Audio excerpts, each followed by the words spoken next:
What is going on, my friends? Lauren Sisler here with AL.com. I got my man, Mike, the real McCoy. What's going on, guys? Missed you guys last week. Aw, he missed us. Former wide receiver for Alabama. It's funny, in our conversations before we got on camera, you were asked the question, have you ever traveled to Texas A&M, i.e. College Station? And the answer is no. And the reason for that is, well, Texas A&M was not in the SEC when you used to play. Is that correct? Right. You're showing my age now, so making me feel old. It's okay. We'll put them on the spot. All right, so we got a big matchup. Coming off a bye week, Alabama winning big against Ole Miss, 59-31 at home in Tuscaloosa. And so now they get a bye week. They go on the road, travel to Texas A&M, College Station, home of the 12th man. It's going to be a crazy, wild environment as anticipated. So how does Alabama match up with this Texas A&M football team? And first of all, Mike, I want to ask you, coming off a bye week, how critical is it for a football team to use that bye week, not only to obviously rest the injuries and whatnot, but kind of to go back to the fundamentals? What should we be seeing from teams during that bye week? Most teams would use it as rest and recovery. That's not how they do it at Bama, of course. Coach Saban goes back into, like you said, we go old school. You may see maybe not two-a-days, but the workload and just the ground and pound, that's what they're doing. They're working on the X's and O's, but they're also taking a serious look at what they need to do, and they correct those problems. All right, so what they need to do this week against Texas A&M.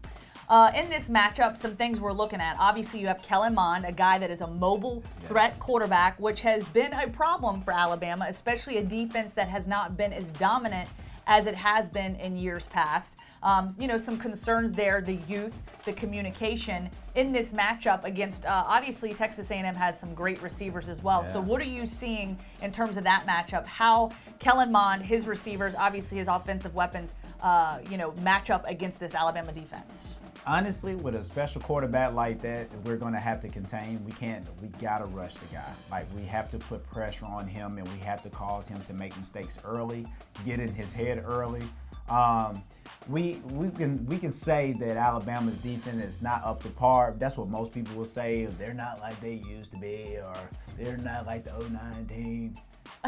Everybody can't be us. Everybody can't be the 2009 team.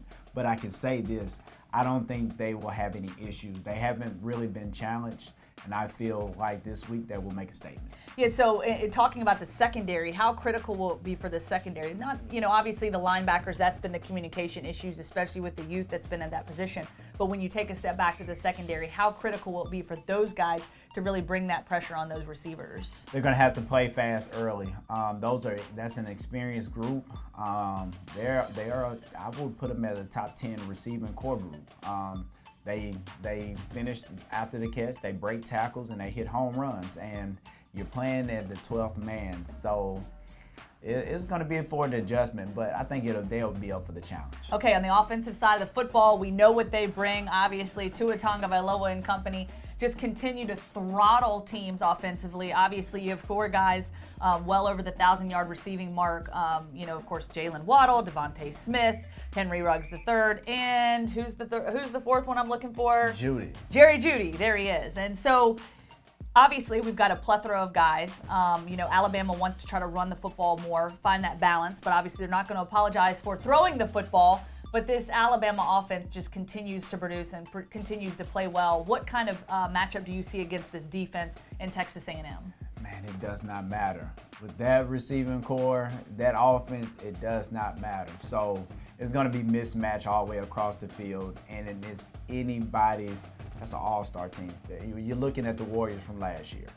So that leads me to my next question as we close this thing out. Before we get to predictions, who on Alabama's schedule in the SEC does concern you from a defensive standpoint as they go up against this Alabama offense? LSU. LSU? Yeah, LSU.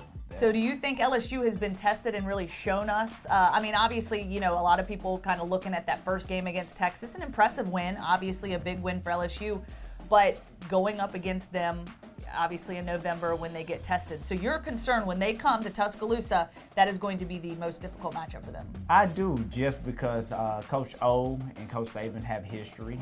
Coach O is he's a mastermind. He's added so much value to their culture, and they finally have a legit quarterback. And if you have been watching that passing offense, they know how to attack and they know how to finish. So it might be a point race. Yeah, it's going to be a shootout. It's going to be a shootout.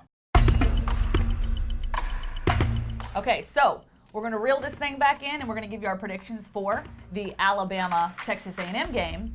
And I think Alabama's going to put up some points, as they have done throughout the entire season. Right. I don't think that this Texas A&M defense is going to be able to slow them up nearly enough. I've got them putting up 43 points, and Texas A&M, I've got them putting up 17. I got 42-14. 42-14. All right, and before we go, we're going to see who is tougher here. We got the warheads, folks. We got the warheads. Check it out. I got the blue. He's got the yellow. Let's see who makes the ugliest sour warhead face. 3, 2, 1.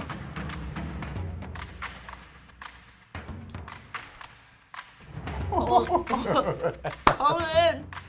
Can you talk? I can't. Can you talk either? It's so bad. It's so bad. My jaw's locked up. Oh. Okay.